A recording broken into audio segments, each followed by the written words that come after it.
Mes chers administrés, bonjour à toutes et bonjour à tous. J'utilise à nouveau cette façon moderne de communiquer avec vous, ne pouvant hélas vous rencontrer afin de vous informer sur la situation de notre commune à cet instant et pour les jours à venir. N'ayez crainte, sur le plan fonctionnement, finances, projet, tout va bien et rien ne perturbe notre marche en avant. Notre drame, c'est la pandémie. La pandémie qui perdure et nous oblige donc à revoir certaines de nos actions et à prendre des décisions parfois contraignantes. 16 mois que cela dure, c'est long, c'est très long.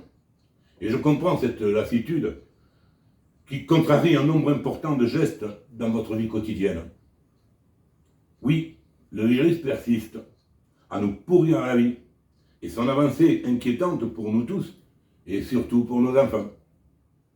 Le pire, c'est la question de savoir si nous en verrons la fin dans les semaines ou les mois à venir. Comment, dans de telles conditions actuelles, prévoir des rassemblements sans crainte d'accentuer le risque de chacun? Nous avons tenté, le 13 juillet, une première expérience et nous nous sommes aperçus que nous étions loin d'appliquer, malgré nos demandes, les gestes barrières exigés par les autorités. Trop de contraintes et peu de moyens pour assurer une totale sécurité, même si la participation des consoirs fut timide.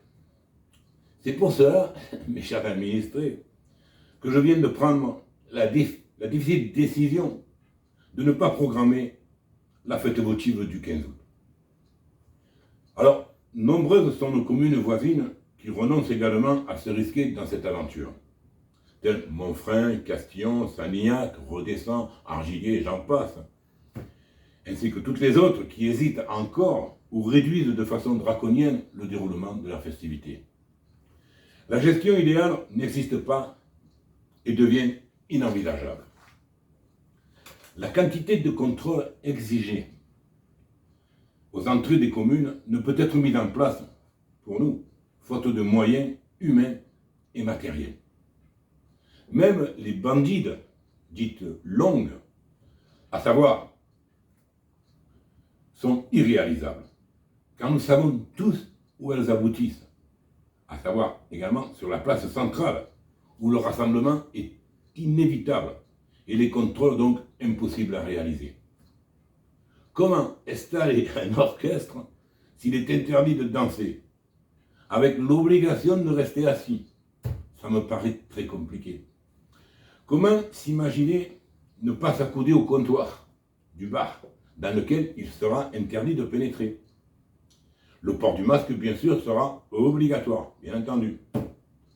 Alors, serait-il vraiment malicieux de faire seulement parce que d'autres ont fait? Moi, je ne le pense pas. Voilà donc une décision loin de faire mon bonheur, car vous savez tous mon réel attachement depuis 7 ans aux festivités de notre commune. Que de monde venu de partout, que de joie, que du bonheur. Notre fête, aujourd'hui reconnue, avait réellement pris son envol. Après, si plus de liberté dans les mois à venir, cela nous permettrait sans doute de programmer une éventuelle manifestation qui ne remplacera jamais notre fête votive, mais marquera sans doute notre envie de ne pas baisser les bras. Je l'espère de toutes mes forces. On s'y attelle, on y pense. Mesdames et messieurs, je vous remercie de votre attention. Recevez tout mon respect et ma désolation. À bientôt.